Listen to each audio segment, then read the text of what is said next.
For all I have ever learned, monopolization of God started with the Judaizers, the founders of Judaism.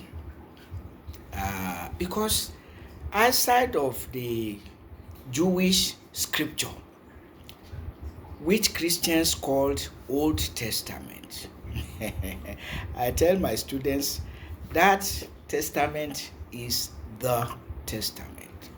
It's not Old Testament.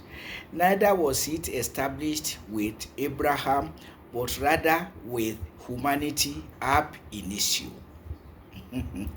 If only because I was born into African traditional religion, and I was taught that same covenant by traditional Africans who never knew Abraham or the revelation attributed to him. Yes. What is the covenant? The covenant is that you do the will of God, you are blessed. You don't do the will of God, you are on your own. As a matter of fact, I don't know any people anywhere in the world who don't know that.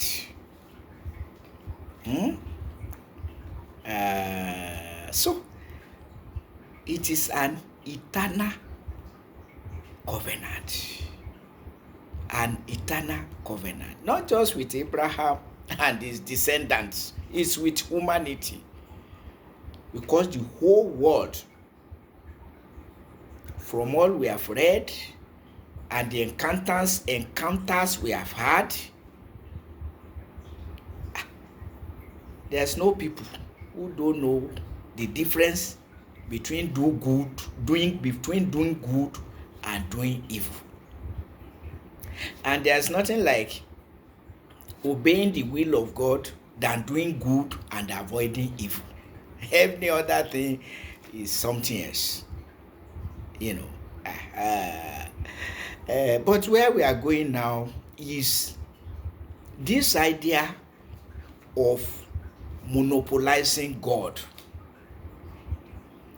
I make bold to say that it started with the Judaizers, who claim monopoly of knowledge of God,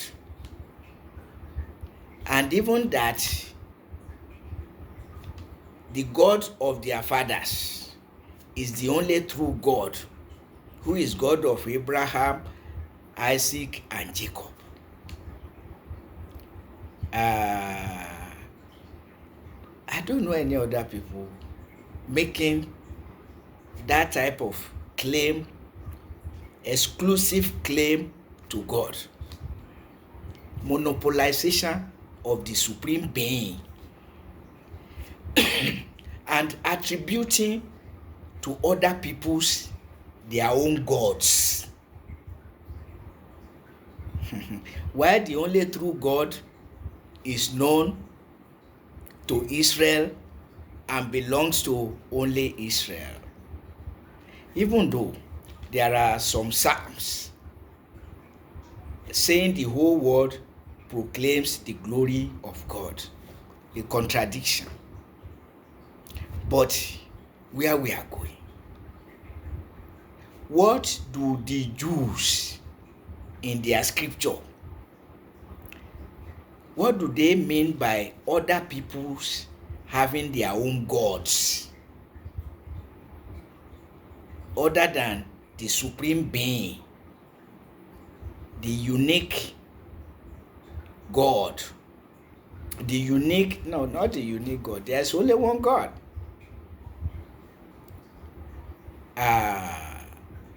Like if you talk of Yoruba people or any other people in Africa, they know of only one God, the supreme being, and whatever name they give to the supreme being is not given to any other thing. so as to talk of gods, let alone goddesses. Anyway, we don't know the gender of God. But we don't speak of him in a pluralistic form, or nor in a hierarchical form of high and low gods. And from all I've read, from all over the world, in religious literature and philosophy or theology, I have not come across any people anywhere saying there is more than one God who is the creator, owner, and ruler of the world. Creator, owner, and ruler of the world. I've not come across any people anywhere talking of God in a pluralistic form outside of the Jewish scripture. Of course, taken over by Christians and Muslims. Because we call these three religions Abrahamic religions: Judaism, Christianity, and Islam, in the chronology of their emergence in history. So outside of these three religions, where do we get other people, any other people, anywhere in the world, talking of gods? And so the question, what is the meaning of gods? Otherwise, deities. Because Deus is the Latin for God, anglicized as deity. Then if you pluralize it to deities, going by the Judaic, Christian, and Islamic language. Because as I said, I don't know any other people talking of gods or deities in any language that we know from literature. Take books on African traditional religion from any part of Africa. You see that the language and ideas are the same. And that's why we talk of African traditional religion having 4 pillars, not 5 pillars, as Emmanuel Bolaji Idowu and the rest of them put it. No, only 4 pillars. God, the supreme being. The divinities, his ministers. The ancestors and ancestresses, who were his faithful children in the world before their death, and who gave birth to us, claiming them what they are, our ancestors and ancestresses, through whom we inherited the religion. And in the 4th instance, spirits. God, the supreme being, the divinities, his messengers, the ancestors and ancestresses, through whom we descended and acquired knowledge of God and the world, and then spirits, mostly invisible spirits, because the spiritual world is not visible except given to some people or through some means. But when you read ancient literature from anywhere in the world, The structure is the same. The whole world, for all we know, believe there's a supreme being. Believe some beings associated with them as his ministers. Call them angels. Saints are Christian ancestors. And the whole world believe in the spiritual world of invisible beings. So, as I always said, the magic and medicine added by Idowu is not part of it. Magic and medicine are different, are scientific elements. And Bolaji Idowu himself acknowledges it when he distinguishes between religion and magic. He said the motto of religion is different from the motto of magic. The motto of religion is God's will be done. According to him, the motto of magic is my will be done. According to him, as far as I'm concerned, God's will be done, whether in religion or in magic. That's what I was taught by my forebears. Yes. Magic, religion, God's will be done. It is Idowu who distinguishes between the motto of religion and motto of magic. As far as my own, those who gave birth to me are concerned, whether you talk of religion or you talk of magic, nothing works without the blessing of God. You see it? So, but now, the issue. What is the meaning of gods or deities? What does it mean? Because sincerely, outside of the Jewish literature, Christianity and Islam, I don't know.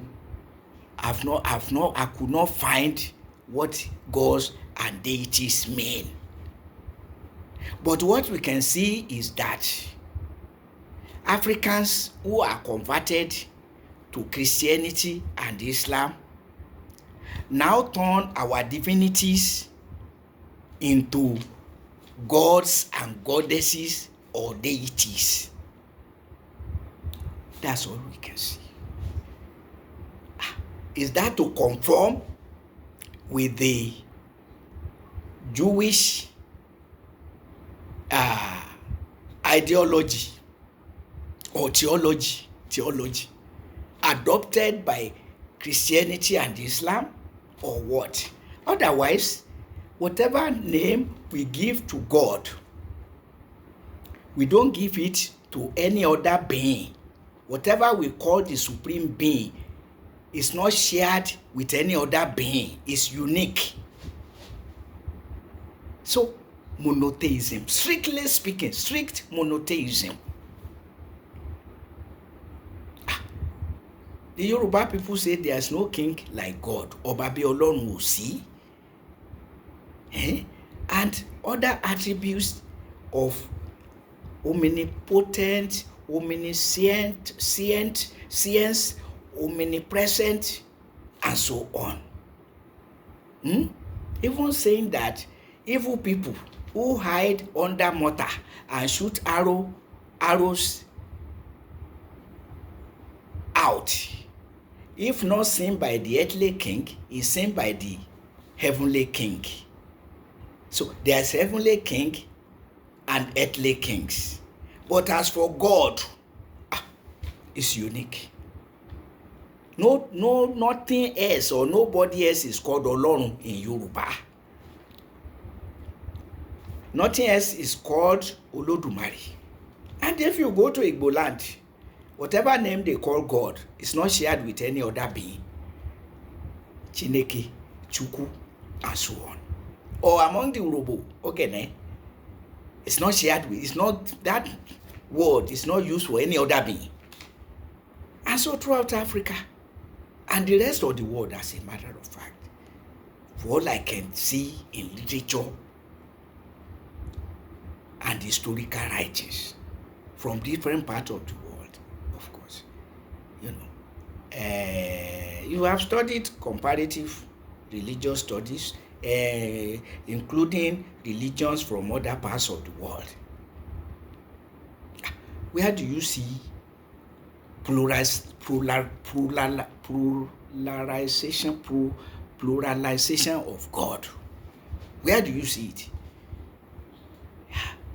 So that is the inquiry.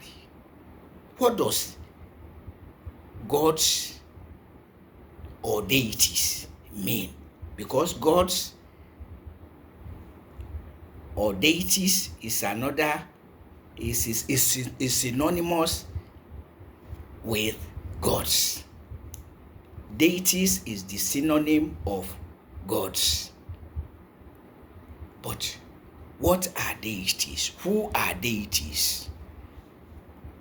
Unfortunately, the likes of Professor Soyinka is also using deities for our divinities, whereas that's not what we call them. Indeed, what we call the divinities is Orisha, meaning people chosen by the supreme head of creation. That's the analysis of the word. Ori, the supreme head of creation. Sha, those he chose are the ones we call Orisha. So how did Soyinka and the rest of them, including Olarotimi of blessed memory, started using gods or deities for our divinities to conform with the biblical demonization of other peoples, or what? Well, as academics, the ball is in your court to explain, because learning is continuous, and our duty as scholars includes teaching, learning, and community service. So we continue to learn, and so the ball is in your court to give your own explanation or contribution to the discussion. Thank you very much.